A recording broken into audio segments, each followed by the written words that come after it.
आज भी बहुत बातें की जाती हैं कि कैसे मूल अमेरिकी निवासी शामन चील बन जाते हैं। यहाँ तंत्र वैज्ञानिकों ने अलग तरह के तरीके विकसित किए।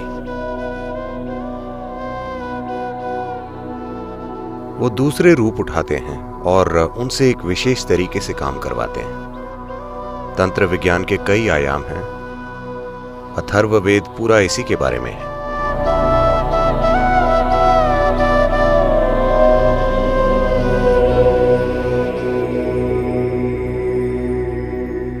मूल अमेरिकी सभ्यताओं में ये विश्वास है कि इंसान के जीवन में जानवरों की आत्माओं की एक भूमिका होती है। आपके अनुसार जानवरों की ऊर्जा और इंसानों की ऊर्जा के बीच क्या संबंध है?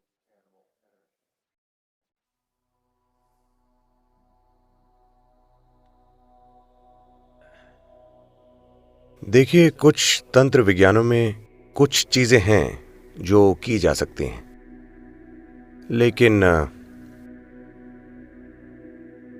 उन चीजों को बिल्कुल अनावश्यक माना जाता है। आध्यात्मिक क्षेत्र में, योगिक क्षेत्र में इन्हें बिल्कुल अनावश्यक और एक पीछे की ओर कदम माना जाता है। इन्हें तंत्र के रूप में किया जाता है। हाल ही में जब हम नेपाल में पैदल यात्रा कर रहे थे तो हम एक ऐसी घाटी में पहुंचे जहां कुछ नेपाली कबीले इस तरह का तंत्र कर रहे थे जानवरों के साथ। ये बहुत शक्तिशाली प्रक्रियाएं हैं, लेकिन ये चीजें महत्वपूर्ण और उपयोगी तब थी जब आधुनिक तकनीकें नहीं आई थी, क्योंकि आप कुछ चीजें कर सकते थे। एक पूरी शामन परंपरा है। Somebody becoming an eagle and flying and seeing somewhere what was happening and coming back and telling his people. जिसमें वो आज भी बहुत बातें की जाती हैं कि कैसे मूल अमेरिकी निवासी शामन चील बन जाते हैं, मक्खी बन जाते हैं, भेड़िया बन जाते हैं, खुद को किसी अन्य रूप में बदल देते हैं और कहीं पहुंच जाते हैं। तो ये सिर्फ कहानियां नहीं हैं, ये बिल्कुल संभव है कि कोई खुद को इन रूपों में बदल सकता है अगर वो चाहे तो लोगों का मनचाहे रूप लेना अपनी सुविधा के हिसाब से, ये कोई नई चीज नहीं है या ये कोई अनसुनी चीज नहीं है। ये विश्व के लगभग हर हिस्से में मौजूद है। विशेष रूप से इसका काफी प्रचार किया जा रहा है उत्तरी अमरीकियों और दक्षिणी अमरीकियों से जोड़कर। इन दिनों शामनों की बातें होती हैं कि वो चील या भेड़िए बन जाते हैं। ये दो रूप उनके लिए बहुत आम हैं। ये कोई अनसुनी बात नहीं है यहाँ पर, लेकिन इसे निचला समझा जाता है इस संस्कृति में। वहाँ उसे ऊंचा समझा जा रहा है क्योंकि ये आध्यात्म नहीं है, ये तंत्र है। That was not unheard of here, but it was looked down upon in this culture. There it is being looked up to, because this is not spirituality, this is occult. यहाँ हमारे तंत्र वैज्ञानिक, मैं उन्हें वैज्ञानिक कहता हूँ क्योंकि वो उस तरह के हैं, वे खुद को पक्षी या जानवर में बदलने की चिंता नहीं करते क्योंकि खतरा है। क्योंकि जब आप कोई अन्य रूप लेते हैं तो इस शरीर को सुरक्षित रखना होगा और इसका हमेशा गलत इस्तेमाल होगा। तो ऐसी घटनाएं हुई हैं कि किसी ने अपना शरीर छोड़ा यहाँ कुछ सुरक्षा के बीच, और मान लीजिए चील बनकर कुछ देर उड़ा, पर जब चील वापस आई तो शरीर गायब था। अब चील क्या करे? एक चील यहां बैठकर बोले, मैं एक योगी हूं। बहुत बुरी हालत है ना? क्योंकि आप उड़ नहीं सकते तो आपको लगता है चील बनना बड़ी चीज है।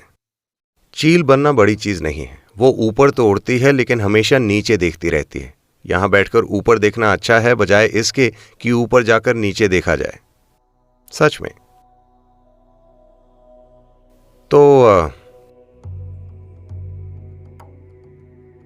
यहां तंत्र वैज्ञानिकों ने अलग तरह के तरीके विकसित किए, यानी वो खुद अलग रूप नहीं लेते, वो दूसरे रूप उठाते हैं और उनसे एक विशेष तरीके से काम करवाते हैं।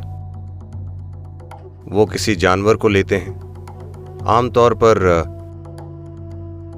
एक जानवर जिसका काफी इस्तेमाल होता है वो है मुर्गी। आपको लगता है ये बेकार है। उस मुर्गी को युवा और ऊर्जावान होना चाहिए, पकी हुई ना हो। तो मुर्गी के जीवन को खत्म कर दीजिए और उस जीवन रूप को अपने लिए कुछ चीजें करने के लिए इस्तेमाल कीजिए। ना कि आप खुद मुर्गी के शरीर में जाएं, आप मुर्गी से काम करवाएं। ये एक रिमोट कंट्रोल मुर्गी है। रिमोट कंट्रोल मुर्गी इससे बेहतर है कि आप खुद मुर्गी बन जाएं, क्योंकि आपके मुर्गी बनने से खतरा है। आप अपना शरीर छोड़कर गए, आप मुर्गी बनकर कहीं गए और कुछ करने की कोशिश की और आप किसी की तंदूरी मुर्गी बन गए। तो उन्होंने ज्यादा जटिल तरीके विकसित किए वही चीजें करने के। तो हां, तंत्र विज्ञान के कई आयाम हैं। एक वेद इसी के प्रति समर्पित है। अथर्ववेद पूरा इसी के बारे में है।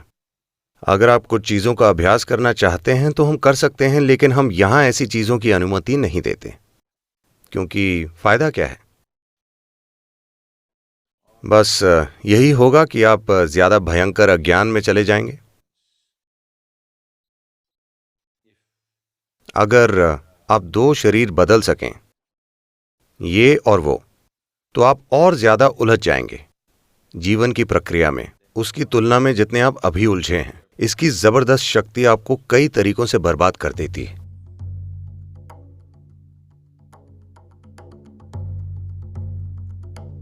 तंत्र एक बहुत ही उपयोगी प्रक्रिया थी जब आधुनिक तकनीक नहीं थी। वो इसका इस्तेमाल करते थे कुछ विशेष तरीकों से भौतिक दुनिया तक पहुंचने के लिए, लेकिन ऐसा करने में इतना संघर्ष है।